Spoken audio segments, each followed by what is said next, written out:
मनीष जी, इन्होंने बिल्कुल थोड़ा ज़्यादा बोल दिया विक्रम जी ने कि सबको अपने आप को वॉरेन बफेट समझने लगे। लेकिन एक चीज़ तो मैं भी पक्का बोल सकता हूँ कि तेजी के मार्केट में सब फंड मैनेजर हो जाते हैं। करेक्ट। बाकी टिकाऊ फंड मैनेजर आप जैसे ही होते हैं जो तेजी और मंदी के सारे मार्केट में सीजन रहे।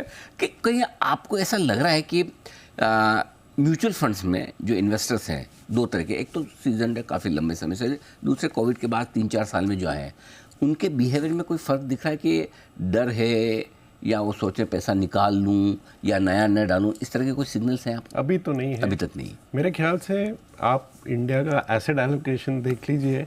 एक इंटरेस्टिंग बात है कि आप इंडियन हाउस होल्ड्स का जो सोना का वैल्यू है जी, वो लास्ट 1 साल में $500 बिलियन बढ़ा है। तो हम जब देख रहे हैं कि इक्विटी में समझो 40,000 पर महीना, 40,000 करोड़ पर महीना आ रहा है, वो अभी आप गोल्ड की तरफ तुलना में देखें तो कुछ ज़्यादा नहीं है। राइट। तो अभी तो हमको ऐसा नहीं लग रहा है। और अच्छी बात यह है कि काफ़ी डिस्ट्रीब्यूटर्स ने कस्टमर्स को हैंड होल्डिंग अच्छे से किया है कि लॉन्ग टर्म 12-15%, हाँ काफ़ी, वो मेरे ख्याल से अच्छी बात हुई है कि अल्दो थोड़े कस्टमर्स का एक्सपेक्टेशन ऐसा है कि 20% तो नॉर्मल है, वो थोड़ा फ्रॉथ है लाइफ में अभी, बट मे बी ये बेस्ट चीज़ है कि ये करेक्शन हो गया है क्योंकि सबका बिहेवियर अभी थोड़ा सोबर हो जाएगा। तो अमित शाह जी, सबको सब ठीक लगता है, यही था, दिक्कत एक ही थी कि वैल्यूशन थोड़े महंगे हैं।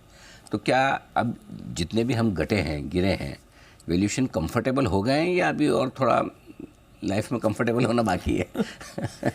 मेरे तो 3 ऑब्जर्वेशंस हैं जी जी। कि आज मार्केट में अगर कैपिटल गुड्स ले लो, या तो ट्रांसफार्मर, वायर्स, केबल्स, वो कोई भी जगह ले लो, सीमेंस को अगर कोई 80 का पी देता है और कोई SME IPO आता है तो भी उसको 50 का पी, कोई स्मॉल कैप है तो भी उसको 60 का पी, कोई मिड कैप है तो भी उसको 60-70 का P.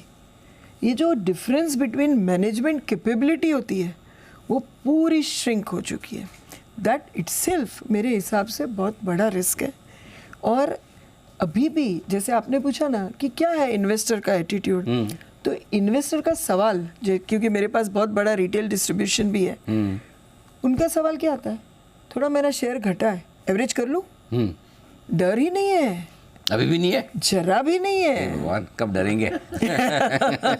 so while we ourselves believe that हमारी डेमोग्राफी की वजह से जो पॉलिसी रिफॉर्म्स के कैटलिस्ट है उसकी वजह से लॉन्ग टर्म ग्रोथ हमारा बहुत अच्छा रहेगा, but is what I said कि डिस्टिंक्शन पूरा जो मिस हो गया है वो तो करेक्शन कहीं ना कहीं सेट इन होगा ही, जहाँ पर एक साइड ऑफ द मार्केट जैसे कि निफ्टी जो भी बड़ी है उसमें अर्निंग्स ग्रोथ मोरलेस साथ में उतना ही बड़ा है। 15% निफ्टी का कैगर है, 15% अर्निंग्स कैगर है, तो उसमें फ्रॉथ नहीं है, तो वो करेक्टिव साइकिल में जाएगा। बट बाकी सब जगह पर जो अर्निंग्स ग्रोथ है उससे valuation growth and re rating is tremendous, तो मार्केट वहीं लगेगा। आपका पोर्टफोलियो अगर और जगह पर है तो वो करेक्ट हो जाएगा। ये संभालना और समझना यहाँ पर तो जरूरी। कोविड के पहले जो हाल थे ना मेरे के 12,000 की निफ्टी में 8,000 का भाव, वो आ सकता है कि 26,000 की निफ्टी में, 25,000 की निफ्टी में 20,000 के भाव आ सकते हैं, 18,000 के। यस, आपने सही एकदम अच्छे से समराइज कर दिया। हाँ, तो मतलब निफ्टी देख के हो सकता है कि आपका पोर्टफोलियो वैसा ना करे। लेकिन एक चीज़ है जो मैं आपसे जानना चाहूँ, पहली बार ऐसा मतलब FIs सही में अच्छे मूड में दिखे हैं, भारत छोड़ो आंदोलन मतलब यहाँ से हमको निकलना है, जो हिसाब से बेच रहे हैं, क्या मतलब शॉर्ट टर्म है या मतलब कुछ ऐसा वाकई में देश में कुछ ऐसा बदल रहा है या कुछ ऐसा बिगड़ गया या कोई बाहर कुछ ज़्यादा ही अच्छा तोड़फोड़ हो रहा है? मतलब शॉर्ट टर्म ये सेलिंग है या लॉन्ग टर्म है ये वाली? इसमें 3 चीज़ें हुई हैं। एक तो आप देखिए प्रमोटर ने माल बेचा है पिछले 1-1.5 साल में, काफ़ी सप्लाई दी है। करेक्ट। दूसरे जो FDI वाले जो होते थे, प्राइवेट इक्विटी वाले जो पैसा डाल चुके थे काफ़ी सालों पहले, उन्होंने काफ़ी अच्छा माल बेचा है। उन्होंने भी काफ़ी ऑफर फॉर सेल में, आप देखो हर कंपनी में, हर नई जनरेशन कंपनी में बेचा है। तीसरा आपने FI का पॉइंट बड़ा इंपॉर्टेंट इंटरेस्टिंग किया और बहुत सालों के बाद ऐसी कंटिन्यूस सेलिंग देखने मिली है। आज हम FI का डोमिनेंस छोड़ नहीं सकते। म्यूचुअल फंड काफ़ी बड़े हो गए हैं FI से, फिर भी आज वो 16.5-17% इंडिया का है, which is around $700-800-900 billion dollar का अभी भी उनकी जगह पड़ी। तो वो उनका सेलिंग है, उनका सेलिंग 2 वजह से आ रही है। जैसे मैंने एक वर्लपूल का एग्जाम्पल देखा था कि वो उसने आके 1250 रुपये में पब्लिक को माल दे दिया, वो भाव 2250 हो गया, बिकॉज हमारे यहाँ तो स्मार्ट लोग हैं तो उन्हें बढ़ा दिया।